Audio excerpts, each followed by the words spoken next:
Hi sir, ako po si Enrico, taga Cavite. Isishare ko lang po sana sa inyo ang unforgettable and one of the scariest experience ko. Sana po lagyan nyo ito ng pamagat na Aninag. Taong 2015 po, nang ako ay magtrabaho bilang isang tubero sa isang plumbing company na naka-assign sa Fairview, isang condo village na walking distance mula sa SM Fairview.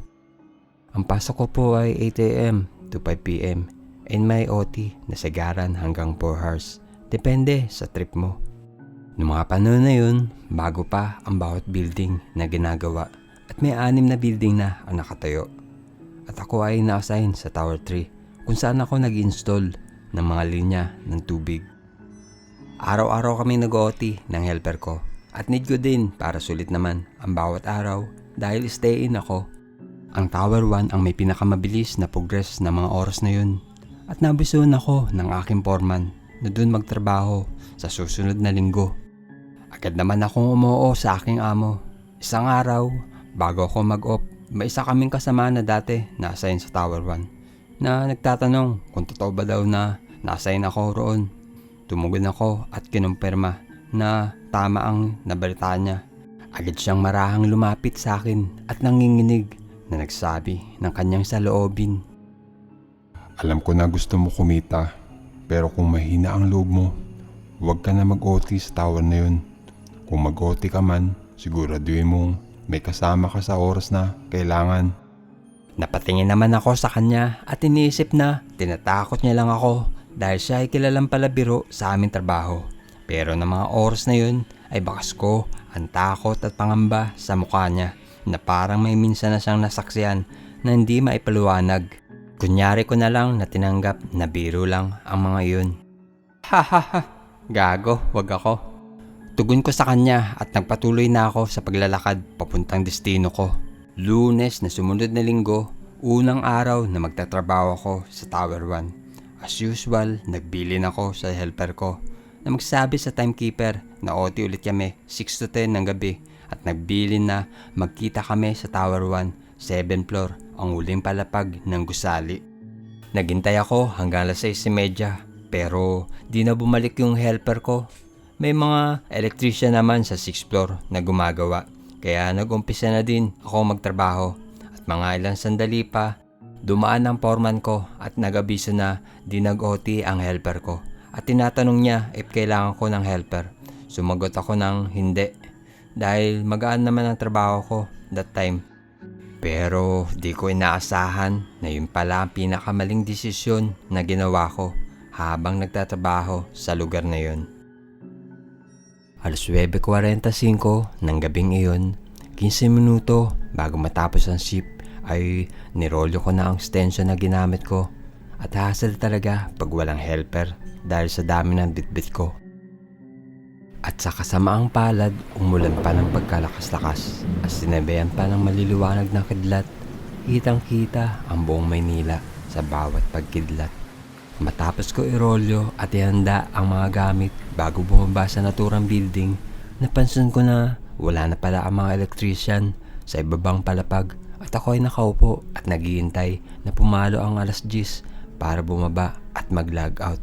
5 minuto bago matapos ang shift, ay bumalik ako sa kwarto kung saan iniwan ko sa lababo ang mga kagamitan ko. Ang bawat kwarto ay di pa naman totally finish.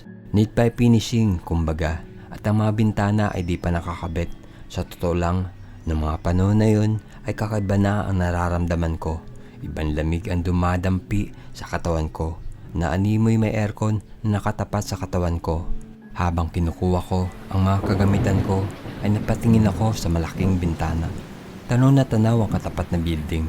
Bagamat madilim dahil walang ilaw sa palapag na yun, ay tumingin ako sa bintana para makita kung malakas pa ba ang ulan at kung kaya kong suungin. At doon na naganap ang pangyayari na hanggang ngayon ay di ko makakalimutan. Saktong pagtama ng aking paningin sa bintana, kasabay naman ng tsumempo ang isang malakas na kidlat at doon ko naaninag ang isang batang babae nakadamit na puti. Ang kanyang damit ay animoy damit na mga casual na manika nung araw at bagamat madilim ay nagawa akong makumpirma na siya ay babae. Bukod sa kanyang damit ay naninag ko din ang kanyang buhok na nakatali.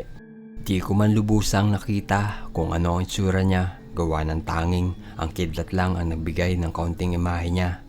Sa maikling panahon ay alam ko na hindi ito normal at ito ay hindi tao. Alam ko sa sarili ko na siya ay ibang nilalang.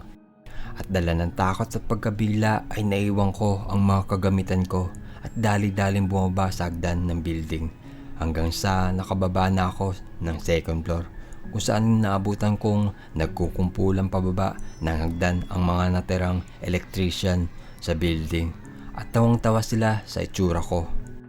At ako naman ay tulala sa kanila na di ako makapagsalita dahil sa nakita ko at nang ako ay mapakalma ay nagkwento ko sa kanila ang nakita ko at isa-isa silang napailing.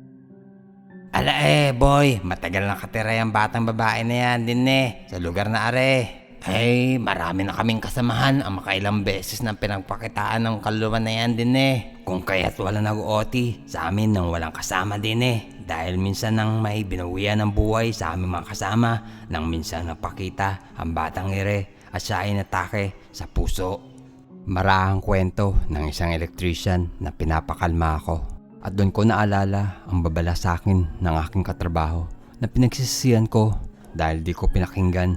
Sa kabilang banda ay maswerte pa din ako dahil walang nangyaring masama sa akin. Pero ganun pa man, matinding takot ang iniwan sa akin ng karanasan na iyon na magpahanggang ngayon sa tuwing umuulan at kumikidlat ay ang bata na iyon ang naaalala ko. Maraming salamat po, sana mapicture nyo ang kwentong ito.